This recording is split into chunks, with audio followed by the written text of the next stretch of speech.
천만 서울 시민의 안전을 최우선 가치로 삼고 현장 중심의 활발한 의정 활동을 펼치고 있는 도시안전건설위원회. 안전한 도시 서울을 만들기 위해 끊임없이 고민하고 있는 현장 속으로 떠나봅니다.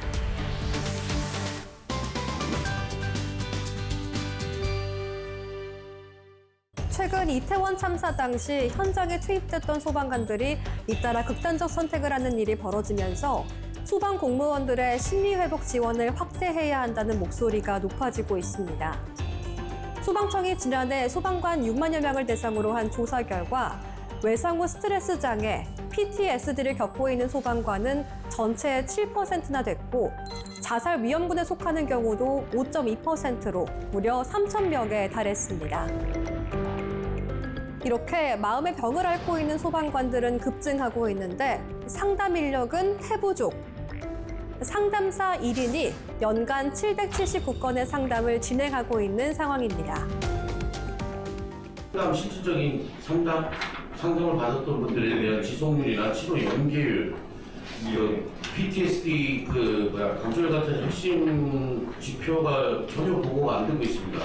정신적 건강 부자 시민의 안전하고 직결이 되기 때문에 심리적 테스트에 대한 결과 보고를 지속적으로 해주셨으면 좋겠고, 그러니까 대부분 이렇게 단순 보고에서 그치는 게 아니라 지표를 만들어서 사업 관리를 쭉 하셔야 이 소방관님들이 좀 극단적 선택을 하는 데로 많은 도움이 될 거라고 생각하는 게 좀 말씀드렸습니다. 시민의 생명과 안전을 늘 현장에서 또한 최전선을 지키는 소방대원들에게 존중을 위한 제도적인 장치가 그 어느 때보다 필요하다고 생각합니다. 소방청이나 중앙부처와 함께 사기 진작을 위해서 근무 환경이라든가 또 장비, 또 현장을 통해서 현장 대응력을 그 어느 때보다 강화해 주시고 안전보호, 노차의 의원님들 말씀하시는 심리 안정 지원 등 대책 마련들을 위해서 당부를 좀 드리고 싶습니다.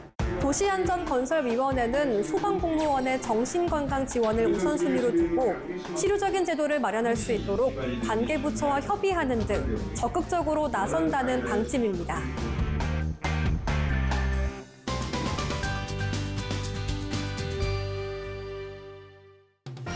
지난 4월 저녁 성산대교 북단 도로상에 정차해 있던 트럭에서 화재가 발생했습니다.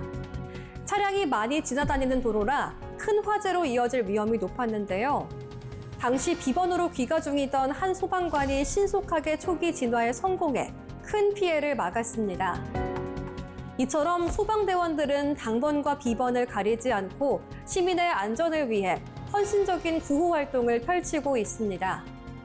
하지만 이 과정에서 부득이하게 손실이 발생해 민원이 제기되는 경우가 종종 있습니다. 지난 8월 소방청이 소방손실보상제도 운영 가이드라인을 발표했는데요.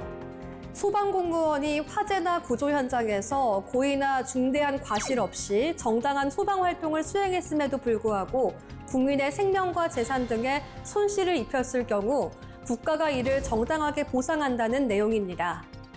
하지만 소방대에 공식 편성돼 활동한 경우에만 손실을 보상하도록 규정해 자발적 구호 활동을 위축시킨다는 지적이 제기됐습니다.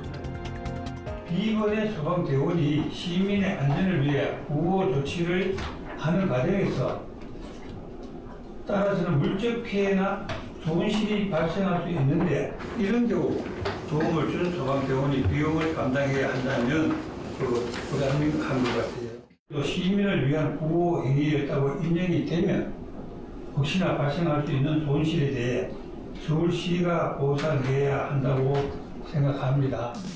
훈련된 소방관은 시민의 위험을 발견했을 때 누구보다 정확하고 빠르게 구호 활동을 펼칠 수 있습니다. 소방관들이 비번, 당번 개의치 않고 더욱 적극적으로 시민의 안전을 위해 나설 수 있도록 제도적인 보완이 필요하지 않을까요?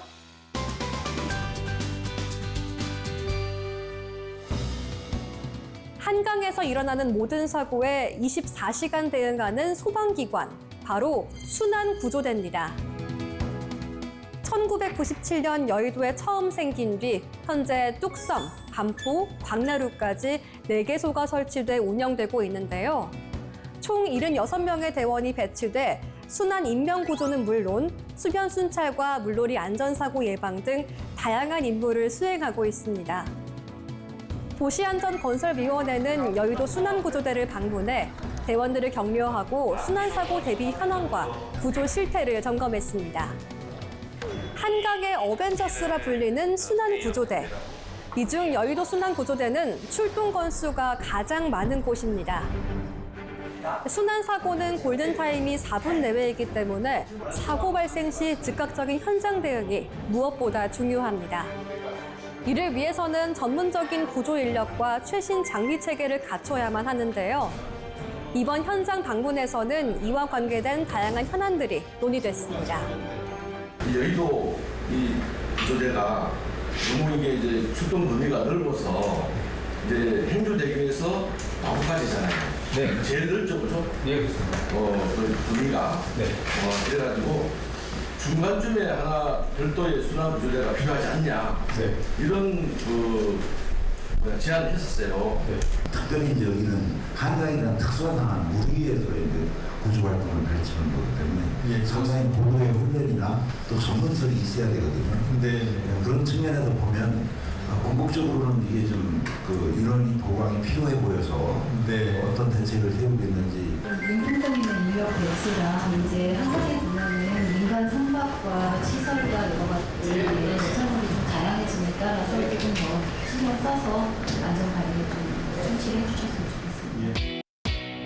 순환구조대의 헌신적인 노력 덕분에 최근 몇 년 사이 사고 건수와 인원 모두 점차 감소하고 있는 추세입니다. 도시안전건설위원회에서는 시민의 안전과 생명을 지키는 순환구조대 활동을 앞으로도 적극 지원할 예정입니다. 이처럼 여의도 순환 구조대가 한강 순환 사고 대응에 중추적인 역할을 수행하여 서울 시민 모두가 보다 안전하게 한강을 이용할 수 있게 되었습니다.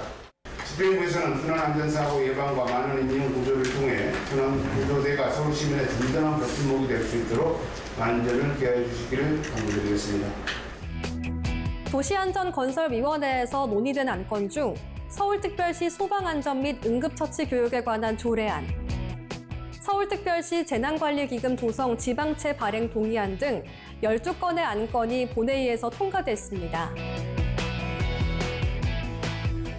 서울 시민들이 안전하고 행복한 일상을 영위할 수 있도록 도시안전건설위원회는 서울 곳곳을 꾸준히 살펴보는 중입니다.